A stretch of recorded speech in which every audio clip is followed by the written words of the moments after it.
tothom. En primer lloc, presentar... Bona tarda a tothom. Avui m'estreno, soc el nou director del Museu de Badalona, Joan Francesc. Estic especialment content de presentar aquesta conferència perquè, com suposo que a més d'un els hi passarà, descobrirem un arquitecte, el seu nom i la seva obra, però que d'entrada ja ens és molt familiar. Jo soc barceloní, soc de l'Eixample i hi ha algunes de les obres d'en Pere Falqués que són molt familiars. De fet, parlarem d'un dels arquitectes més rellevants de la seva època, però que va quedar eclipsat pels grans noms de l'arquitectura d'aquest tombant del segle XIX cap al riu. Pere Falqués va començar la seva carrera com a arquitecte municipal a Sant Andreu del Palomar, crec que no amb massa èxit. Li van caure la cúpula de l'església, el disseny era seu, però després va seguir treballant com a arquitecte municipal a Sant Martí de Provençals, va fer d'assessor de l'Ajuntament de Badalona i va desenvolupar determinades obres que suposo que seran objecte de comentari, i va tenir un paper fonamental, un paper substancial en el desenvolupament i en l'expansió urbana de la Barcelona del tombant del XIX al segle XX. No faré spoiler de la seva obra, suposo que tindrem ocasió que tothom identifiqui algunes d'aquestes obres de firma que han deixat petja en el paisatge urbà de Barcelona. No només ens parlarà d'això, sinó d'aquesta vinculació també amb la ciutat de Badalona. Tenim la sort de tenir en Joan Mulet, que és doctor en Història de l'Art, professor titular de la Universitat de Barcelona des de l'any 2003. Ell està especialitzat en l'arquitectura i l'urbanisme precisament d'aquesta època i s'ha especialitzat en l'estudi de l'eclecticisme, de l'arquitectura eclecticista a Catalunya. Té un ampli currículum, una àmplia obra i just recentment ha publicat un llibre precisament sobre en Pere Falqués. Jo ja no dic res més i li cedeixo la paraula, que és el que hem vingut a escoltar. Gràcies.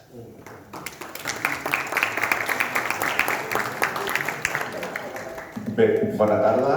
Moltes gràcies per la presentació i també moltes gràcies per convidar-me a fer aquesta conferència, que de fet és la primera vegada que parlaré de l'obra de Falqués en el seu conjunt. Fins ara havia fet presentacions d'aspectes molt concrets en congressos o en seminaris especialitzats i us vull donar les gràcies perquè m'heu donat l'oportunitat de presentar avui l'obra en general, tot i que intentaré fer esment més intens, podríem dir, amb l'obra badalonina de Falqués.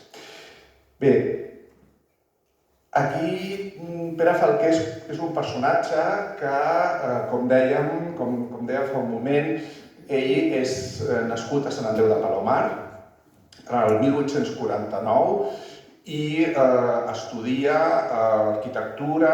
Com molts a la seva època, és l'època en què encara l'Escola d'Arquitectura de Barcelona encara no té un caràcter oficial i per això simultanegen estudis a Barcelona i estudis a Madrid.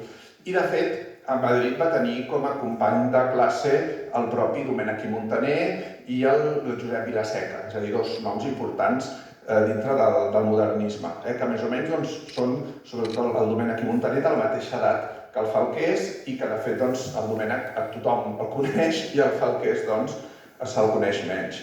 Ell venia d'una família de Sant Andreu de Palomar, que era una família de contractistes d'obres, paletes, és a dir, ell venia d'una família que tenia coneixement de la construcció i aleshores, diguéssim, ell és el primer de la família.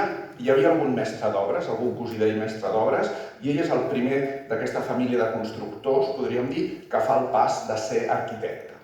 Aleshores, tot just acabar els seus estudis, comença la seva carrera com a arquitecte municipal de Sant Andreu de Palomar, a més d'una manera molt astuta, podríem dir, perquè el seu pare i el seu oncle en aquell moment eren regidors de l'Ajuntament de Sant Andreu i li diuen que presenti ell la seva candidatura com a arquitecte municipal perquè Sant Andreu en aquella època no tenia arquitecte municipal, tenia mestre d'obres i segons la legislació de l'època estava obligat ja Sant Andreu a tenir arquitecte municipal. Aleshores, diguéssim, Falqués no espera que es convoqui la plaça, sinó que ell mateix es presenta, se li dona de manera interina i després passa a l'oposició.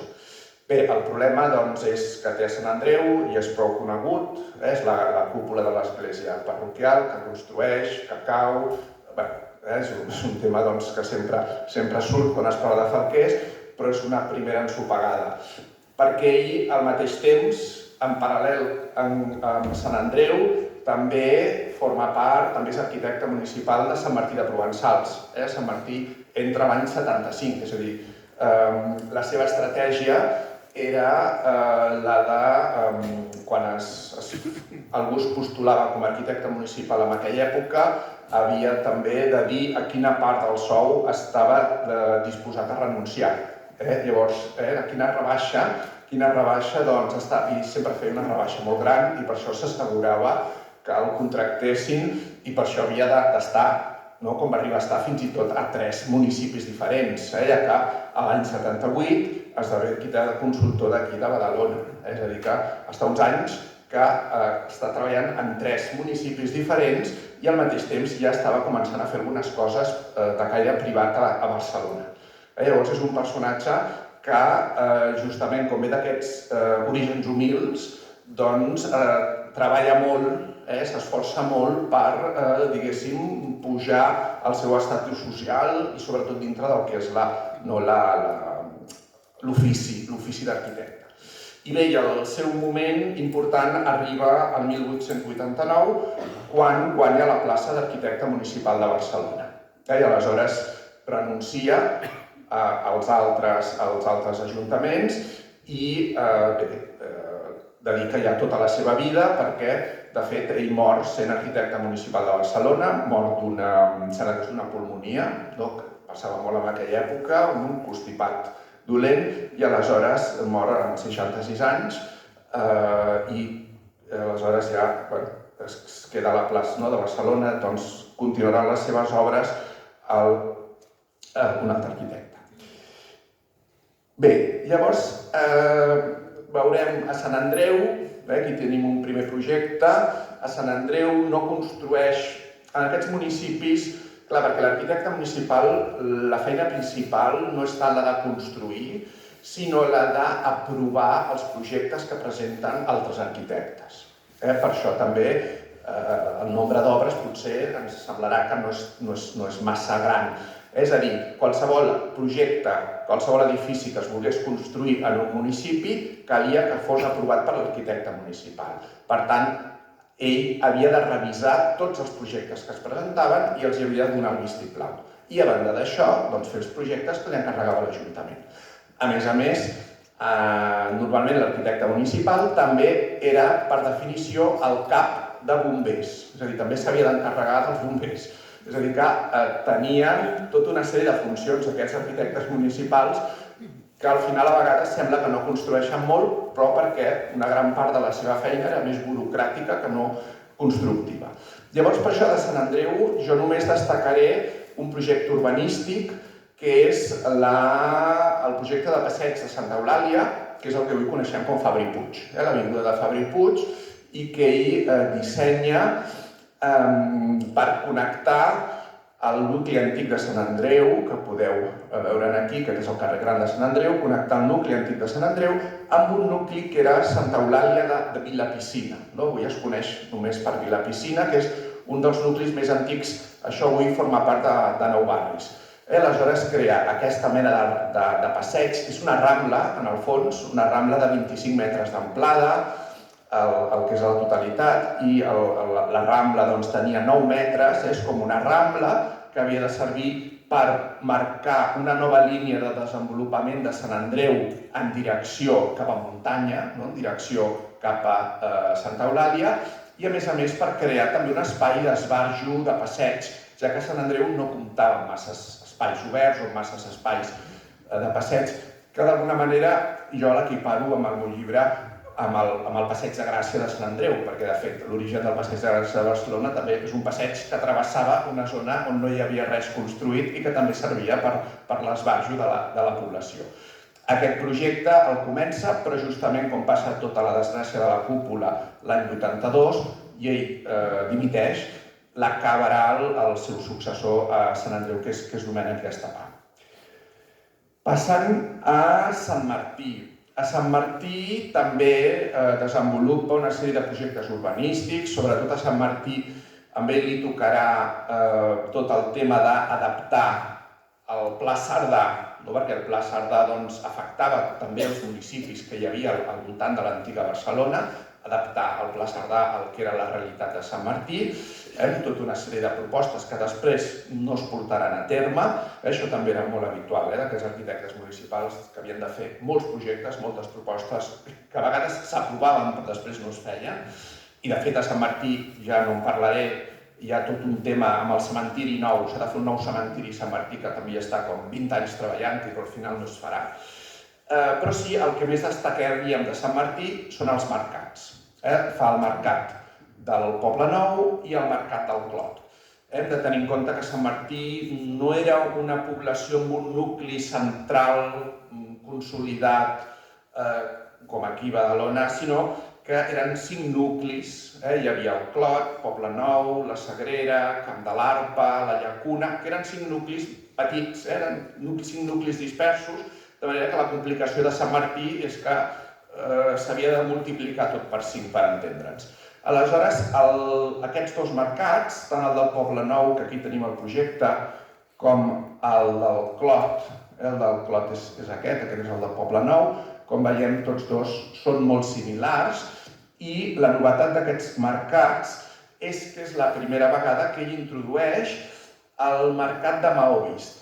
És a dir, quan en aquests moments, als anys 80, en Rovira i Tries a Barcelona estaven fent els grans mercats de ferro, si us sona el mercat de Sant Antoni, per exemple, doncs Falqués en un primer moment també vol construir un gran mercat de ferro al Clot, però justament per problemes pressupostaris no el pot dur a terme i aleshores se li acut substituir les parts en tot el possible, el que seria el ferro per maó vist, i aquí doncs pel preu d'un li en surten dos, perquè pel preu del projecte d'un mercat de ferro pot fer dos, el del Clot i el de la plaça de la Unió.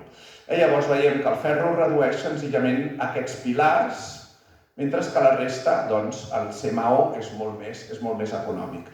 Lògicament, si sou de Badalona, ja estareu pensant en el Mercat Manyon, que també el projecte ell, tot i que l'aspecte final serà molt diferent, però s'havia d'assemblar en un d'aquests mercats. Aquí veiem com estan actualment. Comentar que a mi no m'agrada gens com posen aquests vidres que fan efecte mirall, perquè l'edifici es dissol, és a dir, veus el que hi ha al voltant, però l'edifici es perd totalment. I també aquí a Sant Martí continua les obres de la Casa de la Vila, que ara està en el nucli del Clot, que és una mica d'aquests 5 nuclis, quedava més o menys al mig de tots 5, el nucli del Clot, i aquesta Casa de la Vila de Sant Martí l'havia començat el Rovira i Tries, justament el seu antecessor a Sant Martí, com després a Barcelona, va ser Rovira i Tries. En els dos casos, Falqués va substituir a Rovira i Tries. És bastant curiós.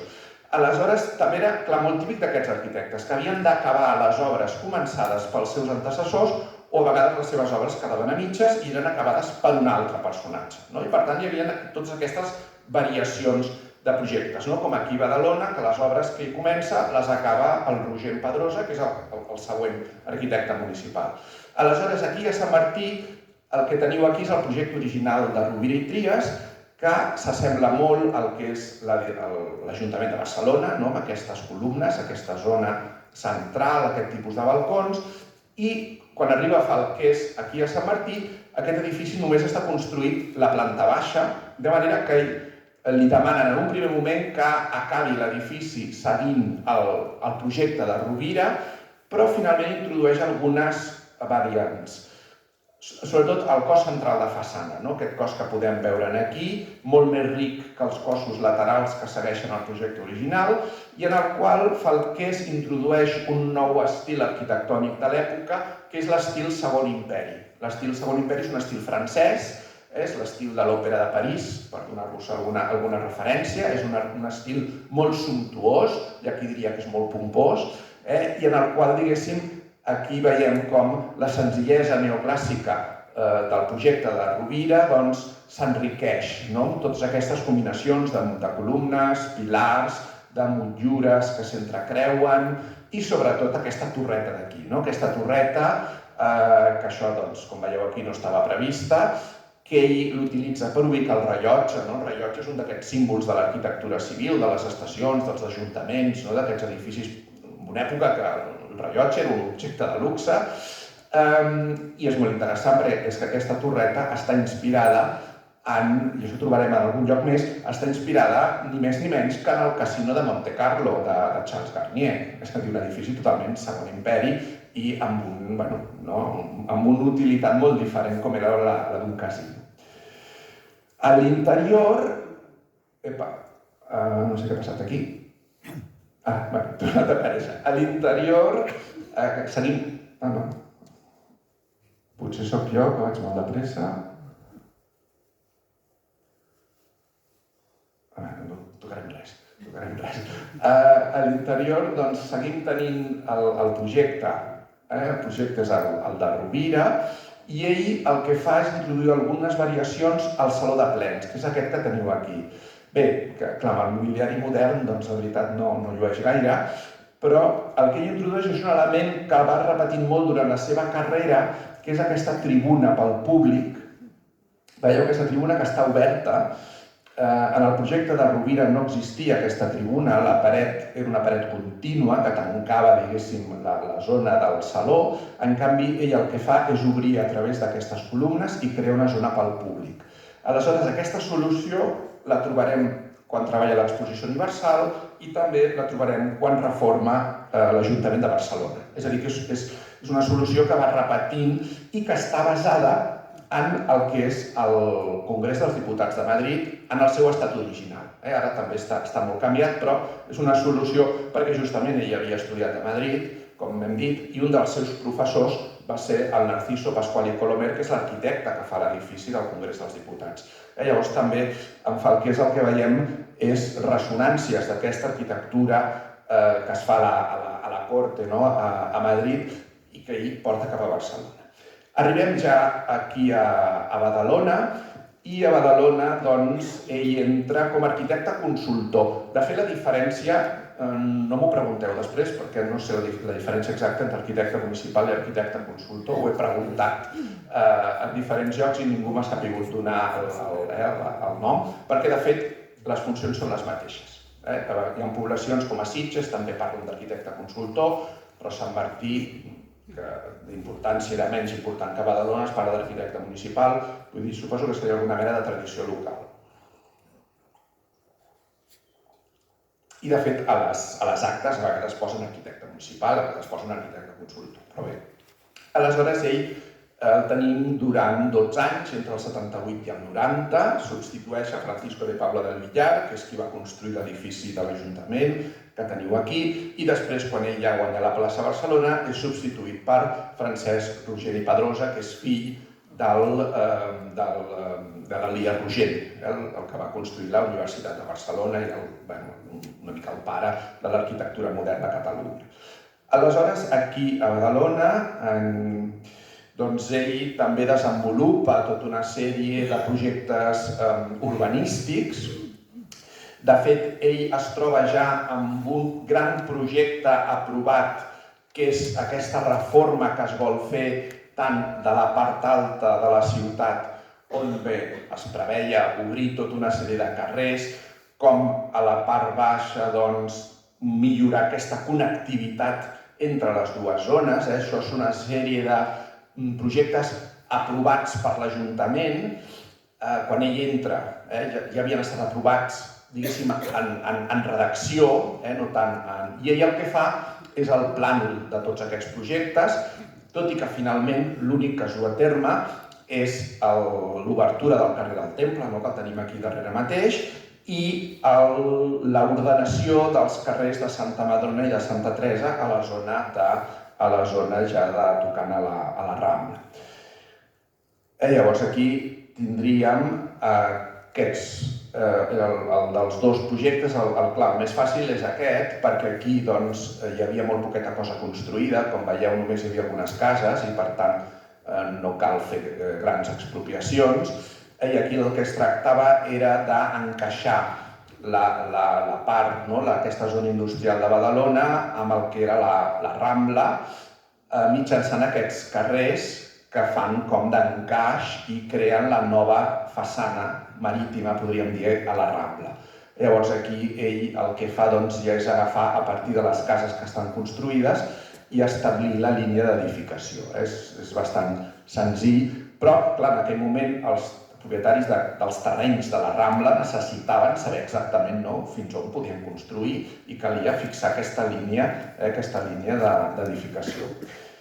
Clar, el tema del carrer del Temple és més complicat. És més complicat perquè aquí sí que s'han d'expropiar terrenys i, de fet, el projecte està ben bé uns 10 anys en espera pel tema de les expropiacions.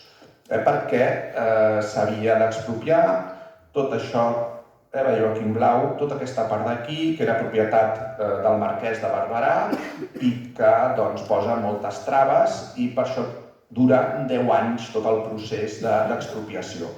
Clar, la funció del carrer del Temple era la de comunicar directament la zona alta, on es troba l'església parroquial, directament amb el que era la carretera, el camí ral, la carretera, i també a través d'aquest carrer comunicar directament amb la zona de l'estació.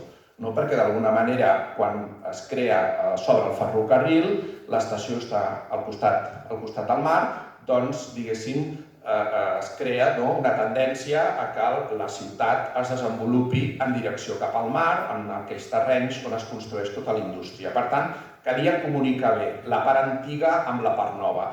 I fins a aquest moment la via que existia era el carrer del Pinzell, que és el carrer de la Costa, que és un carrer que Falqués en la seva memòria ens diu que tenia un 14% d'inclinació, és un carrer molt inclinat, i ell mateix ens diu que el nou carrer del Temple hi ha 2 trams amb inclinacions diferents i la màxima és una inclinació del 7%, és a dir, la meitat del que té el carrer de la Costa. Clar, com veiem aquí, s'ha de construir un terraplè per saltar tot aquest desnivell, un terraplè amb contraforts, i això també provoca problemes, sobretot de l'oposició, que diu que això es caurà, sabem sempre què passa quan hi ha un govern i una oposició, però un cop expropiat els terrenys del marquès de Barberà, les obres avancen ràpidament. I aquí, no us ho he portat, però sabeu que aquí al museu hi ha un quadre també en el qual es veu del Miravent Gatell, que es veu hi ha aquesta vista, tot just s'inaugura aquest carrer, es pinta aquest quadre. Bé, un altre dels edificis que construeix aquí, construeix més aviat, podríem dir, reforma aquí a Badalona, és l'edifici original del que es coneix popularment com Asil Arnús. El nom original, el nom oficial era Escola Asil Sant Andreu de Natzaret, i és una de tantes obres, podríem dir, costejades per l'Evarista Arnús, que des del moment en què ell va decidir venir a estiuejar i es va fer la casa, es va convertir una mica com en mecenes de la ciutat de Badalona.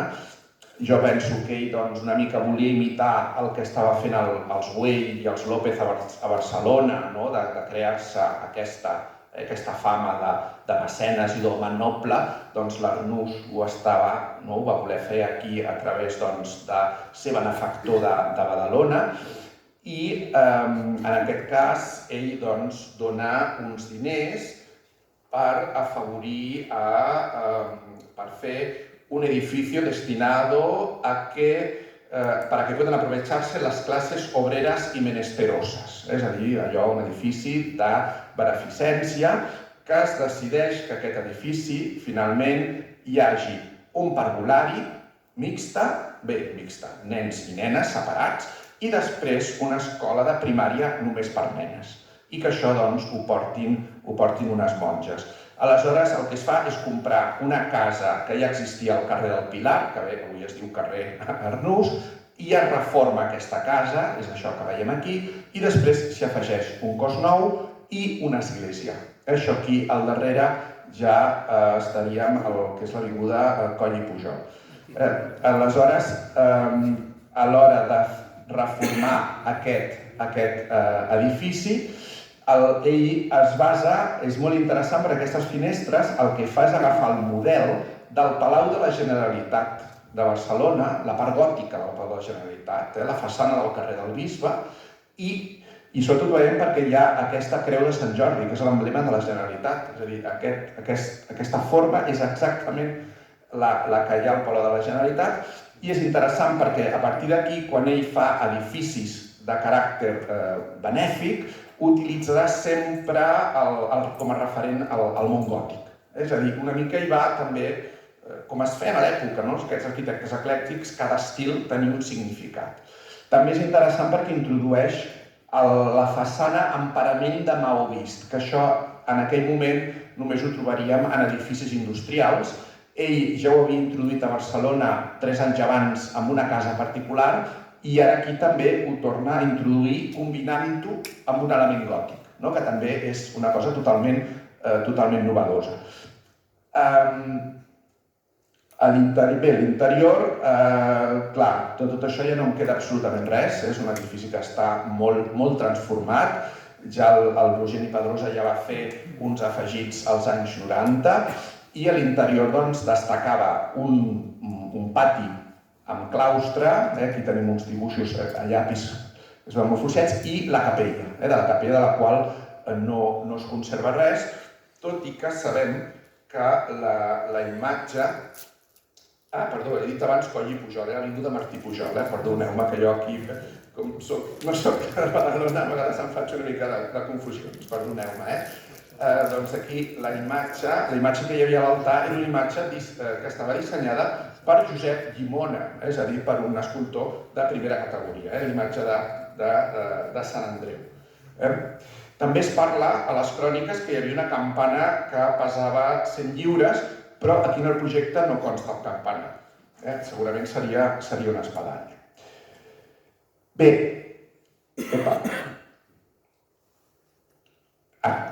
i ja l'últim que ens queda de l'activitat del Falqués aquí a Badalona és el mercat. El mercat que veieu, el projecte original s'assembla molt als que hem vist, els que hem vist a Sant Martí. És exactament la mateixa estructura, això no ho toco, és exactament la mateixa estructura, i ell el que fa, clar, és a més coincideix, són els mateixos anys, és a dir, està construint els 3 mercats al mateix temps. Aleshores, aquí, com és molt més estret l'espai, doncs no li cal posar columnes de ferro, sinó senzillament l'encavallada, i l'encavallada que queda sobre aquests contraforts interiors. Llavors, clar, aquí l'espai és molt estret i, tot i això, inclou aquesta mena d'espais laterals que, si s'haguessin construït, haurien estat molt interessants perquè aquí ell reintrodueix el que és la volta de maó de pla, que és aquest element tradicional català que havia quedat relegat, diguéssim, als revoltons de les cases i que durant el modernisme se li dona una altra vegada, se li dona molta importància. I aquest hauria estat un dels primers exemples de revitalització d'aquesta volta catalana. Com sabeu, el projecte l'acaba el Roger Pedrosa i canvia substancialment. A veure si tira enrere. Aquest és... Bé, passa enrere, això... Ara. Aquest és l'estat actual, esperant que es restauri. Clar, el Roger Pedrosa el que fa és, sobretot, tancar les portes laterals, canvia l'estructura de sostre per una estructura parabòlica, introdueix tota una sèrie de canvis, però, de fet, en essència, podríem dir que és el mateix model. Bé, aquest seria ja l'últim edifici que construeix aquí a Badalona i ara, a veure si en mitja hora puc explicar-vos tota la resta, no? Perquè estem molt al principi. Vinga. No, perdó, ens quedava la Casa de la Vila, Vull anar tan de pressa que em deixo les coses. Bé, la Casa de la Vila, que és una altra de les obres importants que fa aquí a Badalona i que de fet va ser una sorpresa, no? Quan ho vam trobar això a l'arxiu, perquè d'això sí que no en tenia notícia, del mercat, de l'asil, d'això sí, però d'aquesta reforma no en tenia notícia. Bé, la Casa de la Vila, que la construeix el seu antecessor, i com a la majoria de municipis, aquests ajuntaments no només hi havia, diguéssim, les oficines municipals, sinó que aquí també hi havia el jutjat i l'escola. I tenia jutjat amb els seus calabossos. Però això era molt corrent, no? Aquests edificis municipals s'hi anava posant de tot. Aleshores, en el moment en què es construeix un altre edifici per instal·lar l'escola, doncs es decideix reformar l'espai, tot aquest espai que ha deixat l'escola lliure, reformar-lo per construir el nou saló de plens. El nou espai, que és el mateix que es fa servir ara, tot i que ara, diguéssim, no es reconeix, però l'espai és exactament el mateix. Doncs, com veiem aquí, és un espai a doble alçada, ja no ho toco, és un espai a doble alçada, en el qual, doncs, hi ha com al ser doble alçada, doncs s'instal·la tota la part dels escons de la mesa i després es fa com una mena del tell on hi ha la tribuna també pel públic, que en aquest cas no té la forma que hem dit abans, sinó que ara la veureu en fotografies, doncs és una tribuna afegida com si fos el cor d'una església, per entendre'ns. Clar, aquest és l'aspecte que tenia abans d'una reforma que es va fer, no sé, a finals del segle XX o principis del XXI.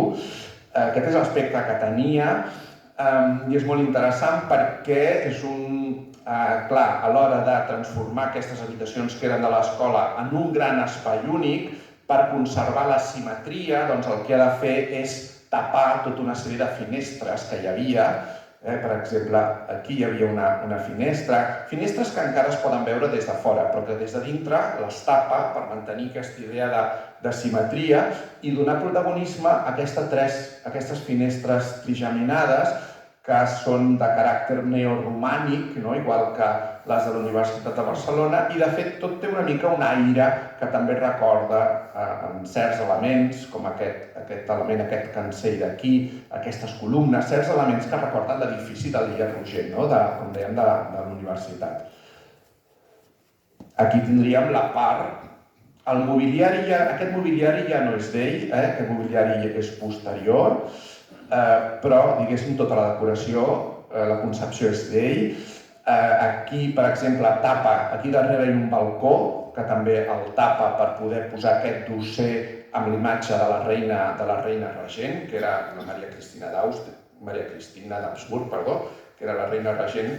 I aquí també aquest element és molt interessant, aquest element de ferro reposat, que va estar exposat durant uns mesos a Barcelona, a l'avinguda del Portal de l'Àngel, perquè era una peça important, una obra d'art important, en la qual trobem aquestes losanges amb l'escut de Badalona i l'escut d'Espanya. I després aquí també hi ha tota la galeria dels fills il·lustres de Badalona, entre els quals hi ha el propi Arnús. I la làmpara, aquesta làmpara també la dissenya ell. I de fet, clar, aquí ja no ho veurem perquè una mica per escurçar, però ell també, a banda dels fanals, per exemple, ell també dissenya aquells grans lampadaris que hi ha al Liceu, aquells lampadaris en forma de drac, és a dir, que era un personatge que tot aquest tema del disseny d'il·luminacions també era molt important. Com us dic, en l'actualitat això està molt diferent, però aquest era l'aspecte que ell ens va deixar. També una cosa que m'he deixat abans, perdoneu, també el mercat Manyon també es fa amb diners donats per l'Arnús, també està fet per diners donats per l'Arnús, és a dir, que és aquest personatge que l'anem trobant per tot arreu. Bé, ara sí que ja saltem aquí al costat a Barcelona, on trobarem el gruix de la seva obra. Abans de ser arquitecte municipal ja el conviden a construir 2 edificis dintre del complex de l'Exposició Universal del 88. Un és el Pavelló d'Agricultura, l'altre és el Palau de les Ciències, i això és important perquè el fet que l'hagin triat amb ell, perquè la majoria d'arquitectes que es van triar, els va triar l'Elia Rogent, que era el director de l'Escola d'Arquitectura. La majoria d'arquitectes que tria l'Elia Rogent perquè l'acompanyin en aquest projecte eren professors de l'Escola d'Arquitectura. I Falqués era l'únic que no era ell i el Boïgues Monravà eren els únics que no eren professors de l'Escola d'Arquitectura. És a dir, que això vol dir que Rogent li tenia una gran estima a Falqués, a pesar del tema de la cúpula, que és una cosa que havia passat a l'any 82, i això li encarrega l'any 87, només havia passat 5 anys, ja havia estat exculpat l'any 86, es fa un judici i és declarat innocent, però vull dir que és un personatge que, a pesar d'aquesta ensopegada que sempre li retreuen, i sobretot ara quan vagi a Sant Andreu, el mes que ve suposo que li retreuran, doncs tenia un bon nom dintre de la professió. Bé, el pavelló d'Agricultura era molt interessant pel tema aquest del Maó vist, jugar, aquí tindríem un gravat, clar, són edificis que ja no existeixen, un gravat colorit, en el qual veiem com domina molt bé aquesta tècnica del Maó vist, com amb tot el seu repertori decoratiu, a més aquí basat en un, diguéssim, entre cometes, arabisme, però arabisme que no seria el típic de l'Alhambra, que és el que es fa servir habitualment en aquesta època, sinó ja més enllà del propi Orient, de Síria, d'Iran, d'Iraq, amb aquest tipus d'arcs. I, de fet, també és una solució que, si mirem les fotografies de l'interior, recorda molt als mercats. És a dir, aquí l'experiència, aquests mercats que també els estava construint al mateix temps, estem als mateixos anys que està construint els mercats, i això també recorda molt el que seria un mercat, i que a més lliga amb el tema dels productes agrícoles, perquè aquí són màquines, però també hi havia productes agrícoles. Per desgràcia no hi ha fotografies en colors, però per veure tot aquest treball només aquí de la ceràmica, del Maó. Perquè, de fet, Falqués també l'hem de reconèixer això, que és un dels personatges que el tema del Maó vist també és un dels arquitectes que revitalitza aquest tipus d'arquitectura, que fins a aquell moment el Maó vist, el que deia, era una arquitectura de fàbriques, podríem dir. Aquí tenim el Palau de Ciències i fixeu-vos, dintre del Palau de Ciències hi havia un saló de congressos, que és aquest, que torna amb aquesta solució de tribuna que hem vist abans a Sant Martí i aquest tester que és molt semblant al que fa aquí l'Ajuntament de Badalona. És a dir, com veu, clar, això li demanen sobre la marxa, quan aquest edifici ja està mig fet i diuen, mira, ara volem un palau de congressos, un saló de congressos. I ell, en poc temps, s'ha d'empescar aquest saló de congressos i és interessant com agafa el que està fent per una banda Sant Martí, el que està fent per una altra banda aquí Badalona, perquè també una altra vegada aquí tenim la reina regent amb el nen, amb l'Alfons XIII, però és molt similar.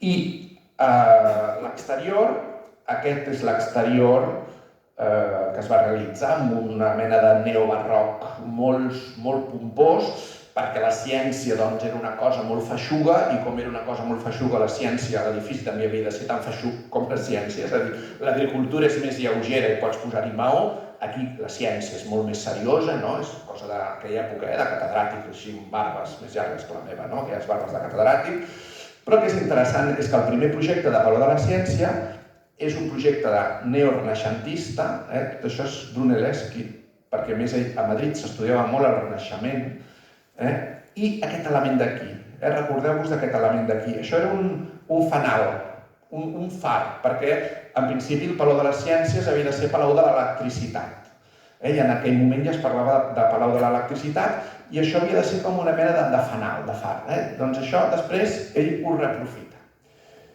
Vaig passant. Bé, Barcelona fa tota una sèrie, seria una mica un resum dels diferents tipus d'edificis, plans urbanístics, monuments, mobiliari, ajuntaments, el palau, el museu, perquè veieu, a banda d'això, havia de revisar tot el que en aquell moment estaven fent, que si el Gaudí, que si el Puig, que si el Domènech, que si el Sagnier, tot això, ho havia de revisar, ho havia de provar. És a dir, era una feina que realment no tenia prou hores.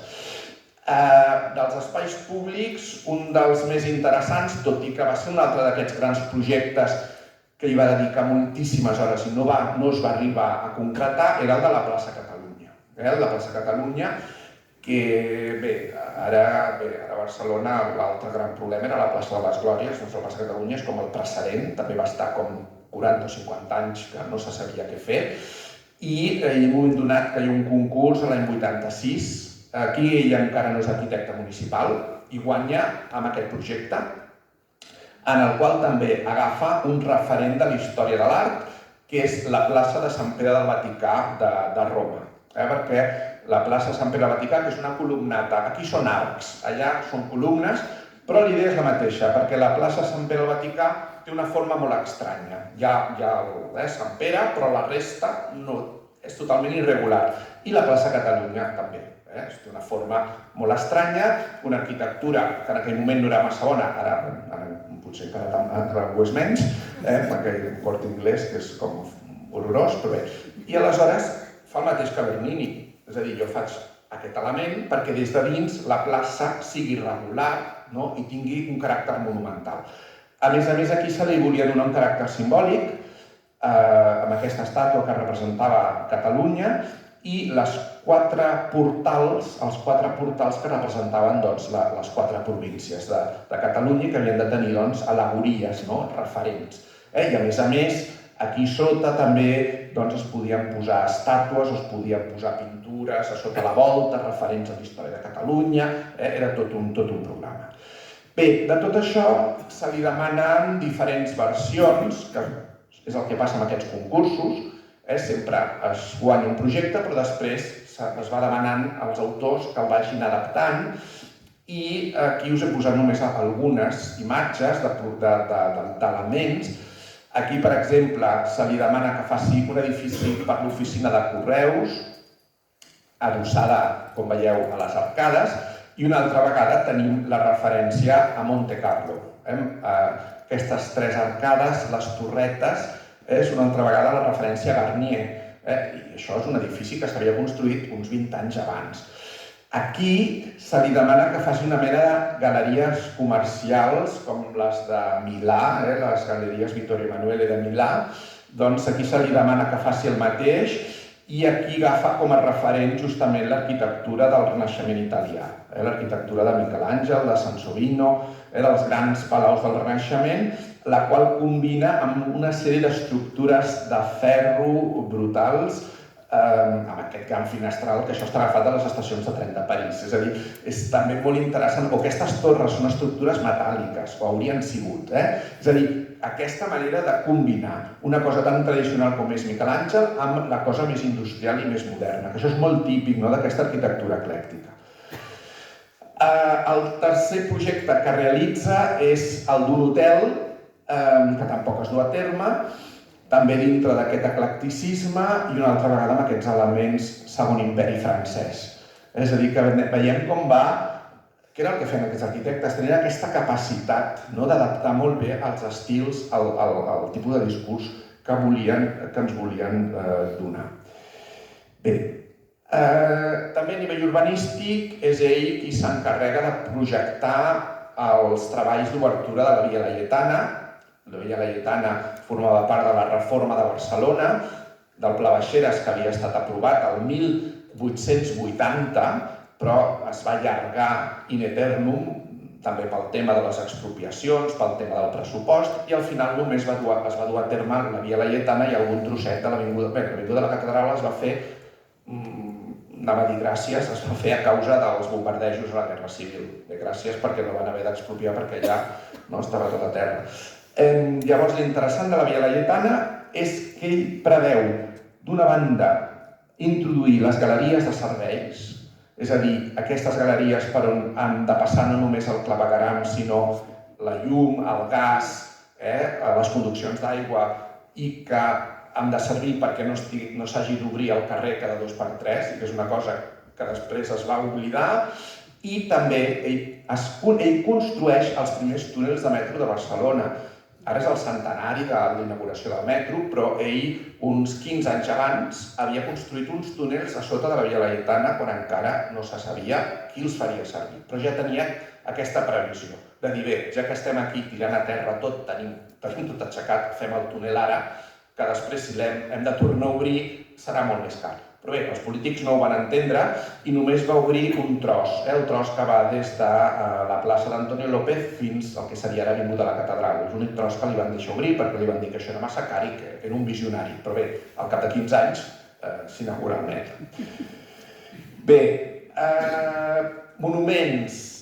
Ell projecta el monument Ildefons Cerdà, que és un monument que no es va arribar a construir mai, perquè encara en aquella època hi havia gent a Barcelona que odiava Ildefons Cerdà. Ja sabeu que a l'Eixample molta gent no li va agradar el projecte de Cerdà. Entre ells l'insigne Puig i Cadafalch, sempre parlava malament del Cerdà.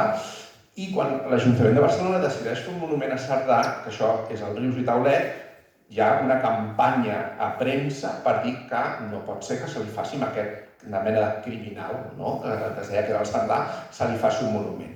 Llavors el que és interessant és que, clar, la maqueta ja estava feta i què fa Falqués? Doncs quan li encarreguen el monument a Rius i Taulet, aprofita. Fixeu-vos com aprofita l'idea de l'obelisc amb les figures. Aquí ja són dues matrones, aquí posa més personatges, però com aprofita. I aquest basament d'aquí recorda el basament, no vull tirar enrere perquè això fa una mica, el basament de Cai Fanal que us he dit abans. Tornarà a sortir després, Cai Fanal del Palau de les Ciències. És a dir, com va agafant coses i les va reinterpretant.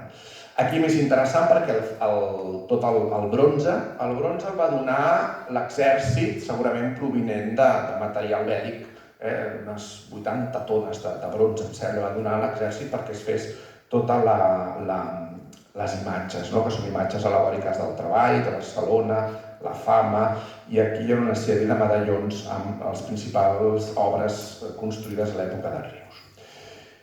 L'altre monument és el del Serafí Pitarra, el Frederic Soler, el Serafí Pitarra.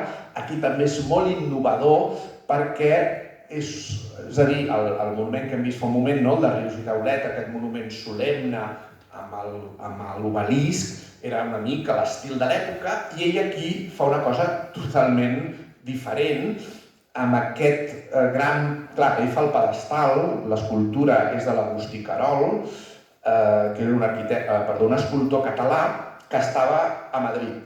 Molta estatuària de Madrid la fan escultors catalans en aquest moment, i el Querol l'encarreguen amb ell, perquè volen que sigui de l'Agustí Querol, i aleshores Falqués el que fa és el pedestal.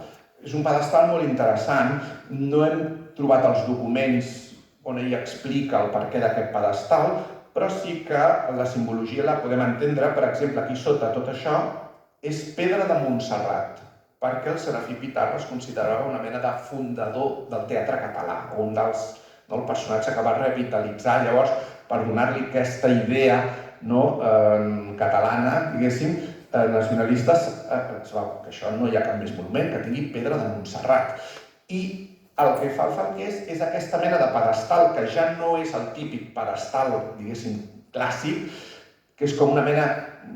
Cadascú veu una cosa diferent. Hi ha uns que veuen un 2, per exemple, hi ha uns que veuen com una onada, cadascú pot veure el que vulgui, però és com aquest pedestal que aixeca a la figura per sobre de tots nosaltres, de manera que està mirant la Rambla, està mirant la Rambla amb un paper a la mà, potser buscant inspiració amb la gent que passa per la Rambla, que és aquest lloc que sempre pots trobar molta inspiració. A més, aquí ja desenvolupa el seu llenguatge més original que l'acosta més al modernisme.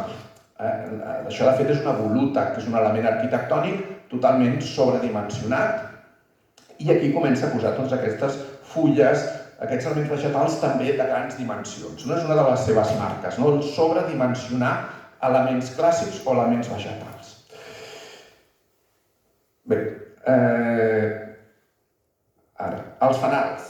Entrem amb els fanals, els famosos fanals del Passeig de Gràcia. Els fanals es construeix en aquest moment cap a l'any 5, 7, 9, aquesta primera dècada del segle XX, i en ells són fanals que en un principi encara s'està dubtant si es faran de gas o es faran d'electricitat. Estem en aquest moment, aquesta pugna entre el gas i l'electricitat, i per això moltes vegades els projectes no concorden amb la solució final. Perquè els projectes, per exemple, aquest d'aquí, aquest estava pensat per un fanal de gas,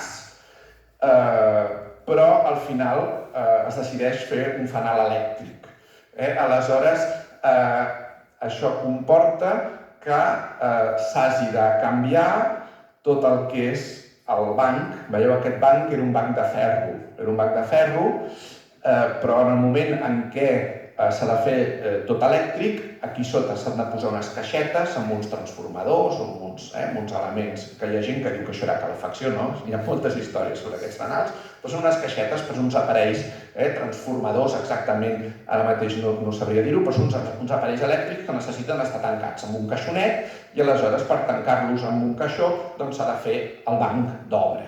I aleshores és quan decideix fer-lo d'obra amb el mosaic, amb el trencadís, que és el que fa que tothom digui que això és de Gaudí. El que és interessant, perquè aquests fanals, la primera idea era aquesta que teniu aquí, perquè el que volien era posar dos pals i penjar el fanal just al mig del carrer, d'on passen els cotxes. I aleshores aquí veiem com ell va desenvolupant el projecte, que ja és molt semblant, fa aquest bàcul perquè la lluminària quedi el més centrada possible i, lògicament, ha de calcular aquestes corbes, aquest angle, perquè això sigui estable, perquè no caigui cap a un costat. I, de fet, el banc té aquesta funció, una mica com de contrapès, perquè l'estructura no se'ns en vagi cap al costat.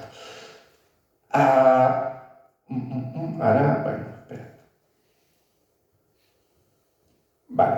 Si se'ns queda aquí. Aquests són els fanals dels 5 d'oros.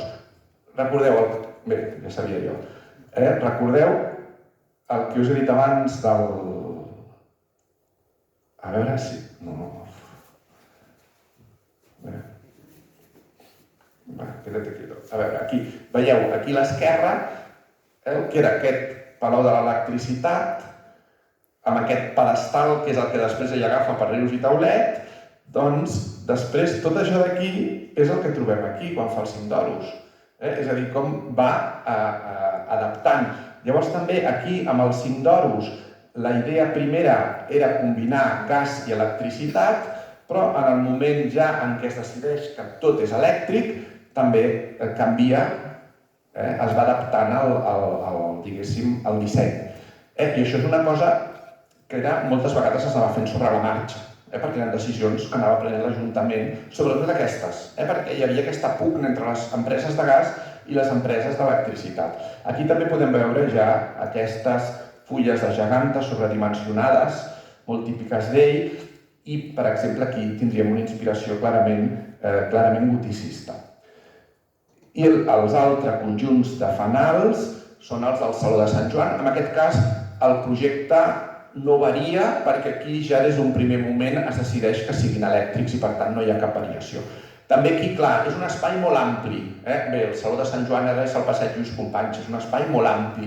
Per això també fa aquesta, diguéssim, aquesta inclinació, no perquè la llum no es quedi, diguéssim, aquí, sinó que es reparteixi cap als costats. Perquè hi ha qui deia que s'havia inspirat amb les grues del port. Bé, no sé. El banc és molt interessant perquè la solució del banc és una solució que la trobarem a l'edifici del Parlament de Catalunya, quan l'edifici del Parlament de Catalunya havia de ser Palau Reial. I era una solució que ella havia dissenyat pel Saló de Ball del Palau Reial i que també l'utilitzen aquí. Que bé, això ja ho haurem de veure bastant de pressa perquè ja veig que és l'hora, Ja ho tinc en compte, a veure si això em permet. Bé, el propi Ajuntament de Barcelona, el propi edifici de l'Ajuntament de Barcelona reforma el Saló de Sessions de l'Ajuntament de Barcelona i veieu una altra vegada. Bé, ja ho heu vist, no? Veieu com tornava a introduir aquesta tribuna que pel públic, que a més aquí és una estructura volada, és una estructura volada, aquí hi ha uns grans angles de ferro i és la mateixa solució, lògic aquí molt més sumptuós que les que hem vist. També l'Ajuntament de Barcelona, per donar accés a aquesta sala de sessions, també construeix una escalinata. Construeix aquesta escalinata amb formes del Renaixement a partir d'uns arcs que ja existien. Ja no ho toco perquè si no acabarem mai. Però a partir d'unes arcades del segle XVI desenvolupa tot el pati amb l'escalinata. Més coses que fa Barcelona. L'edifici de la Concepció, de la tinença d'alcaldia. És un edifici que també aquí, a banda d'oficines, hi havia un dispensari, quarter de bombers, escoles, és a dir, un edifici en què també hi ha aquesta idea de beneficència i que torna a traduir amb el gòtic. A més, que aquí al costat hi ha l'església de la Concepció, que també és gòtica. Per tant, fa aquesta solució gòtica que passa bé. El projecte és molt llarg i molt complicat d'explicar. Veieu que a la part de dalt sembla que li falten coses. Li van posar aquest remat de ferro bastant ridícul, però aquí sembla que tot això havia d'aguantar alguna cosa. Aquí sembla com unes torres, aquí sembla que falta alguna cosa. I de fet jo vaig trobar aquest dibuix, que és una mica fantasia, que és aquest d'aquí, que potser era una mica el que ell tenia en ment, posar aquest gran campanar, una altra vegada un campanar igual que Sant Martí, perquè al final una tinença d'alcaldia és com un ajuntament de barri. Llavors, bé, aquí és una miqueta fantasia, aquest dibuix, però és l'únic, perquè el projecte acabat no existeix, és l'únic així que hem trobat. I a mi m'agrada molt. Tot això eren els cables de telèfon, que abans els cables de telèfon anaven pels terrats. Si mireu postals antigues de Barcelona, veieu que tot eren cables de telèfon volant pels terrats. Ens queixem dels cables de fibra òptica. Bé, aquí anem, ja vaig enllestint. Si s'obre això del tot, estaríem justament en aquest projecte del Palau Reial, perquè l'edifici del Parlament de Catalunya havia estat l'arsenal de la Ciutadella, de l'antiga Ciutadella. Aleshores, quan s'acaba l'exposició universal, el riu Gitaulet, que era molt monàrquic, volia que la reina, la Maria Cristina d'Habsburg, la reina regent, vingués més sovint a Barcelona. Ja que sabeu que aquí no solen venir gaire sovint, i aleshores decideix transformar l'arsenal en un palau reial. Però això fer-ho amb el pressupost ordinari de l'Ajuntament.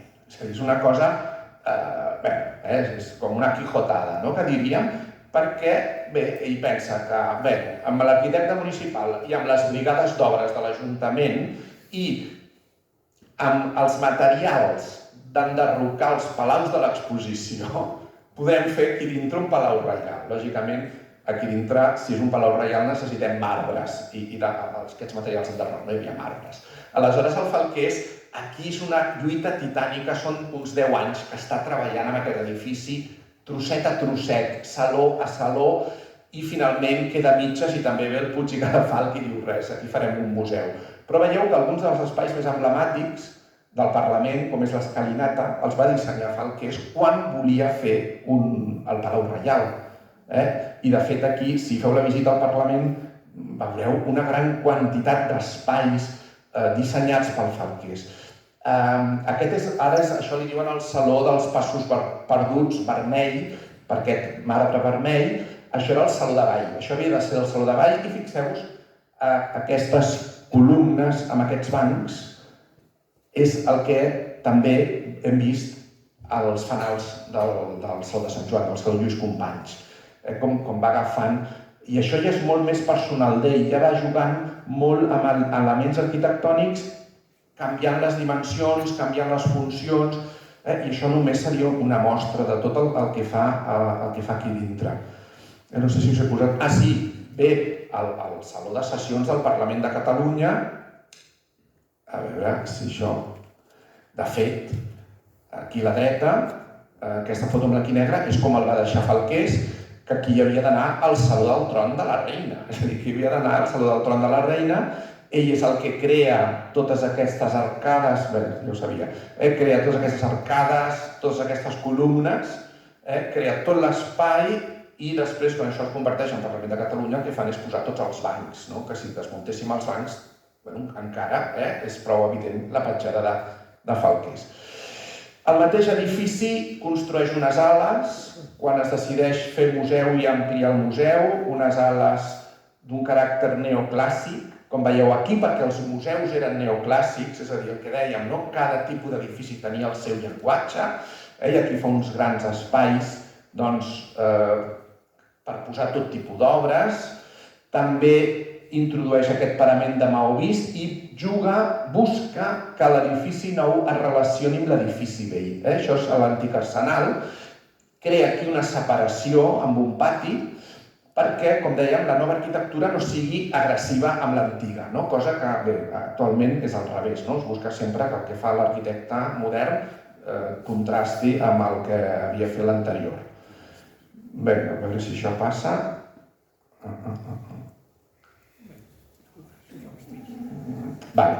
Ja, aquí, edificis que ja no acaba. La Casa de la Lactància, que ja l'acaba l'Antoni de Falguera, que és el seu successor, que abans no m'he recordat el nom.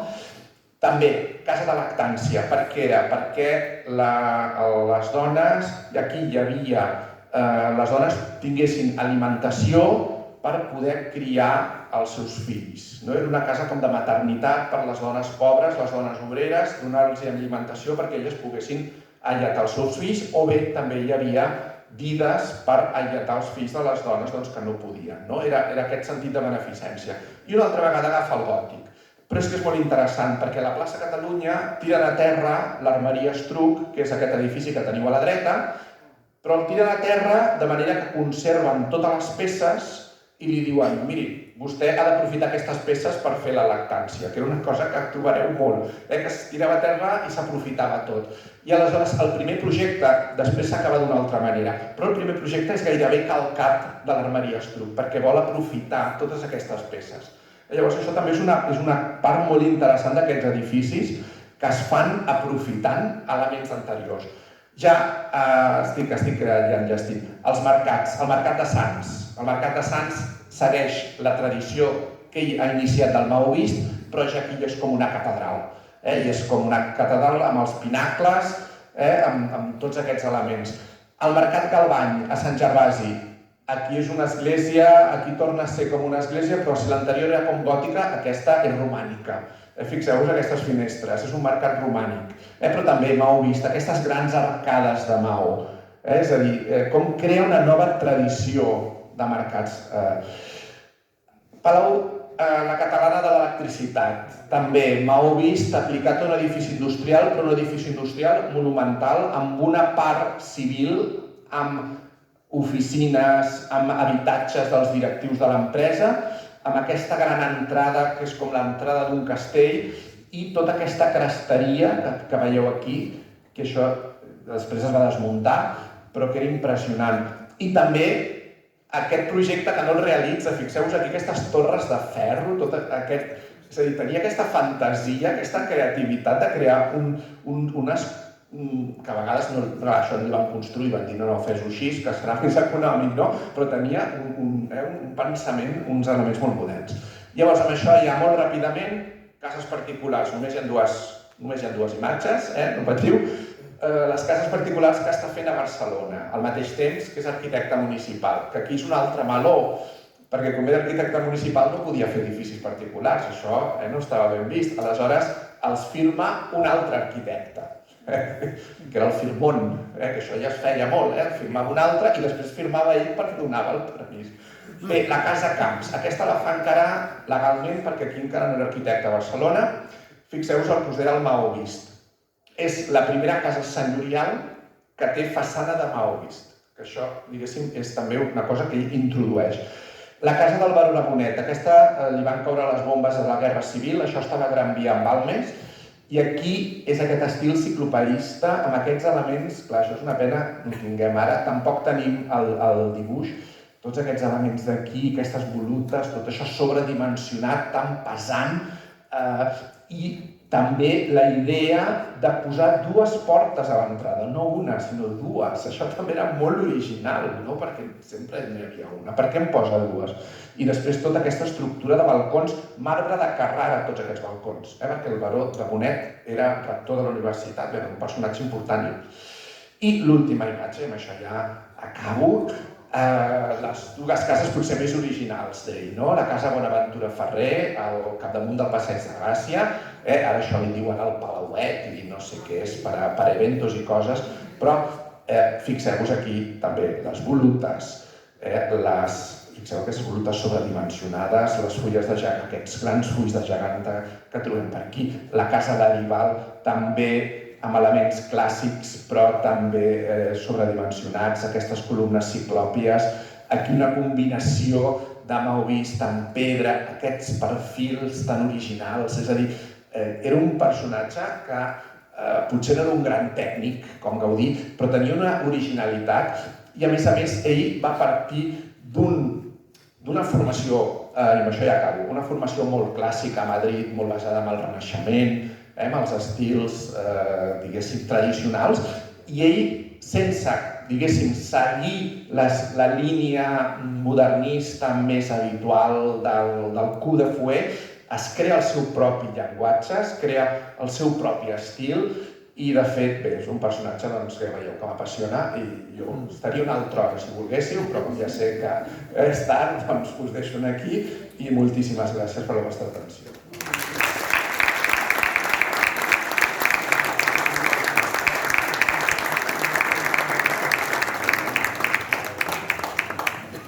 Bé, si voleu fer alguna pregunta, em sembla, no? Que encara 5 minutets.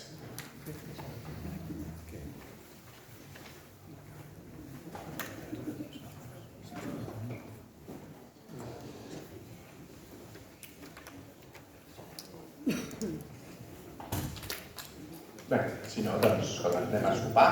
Que més està com fred. Gràcies.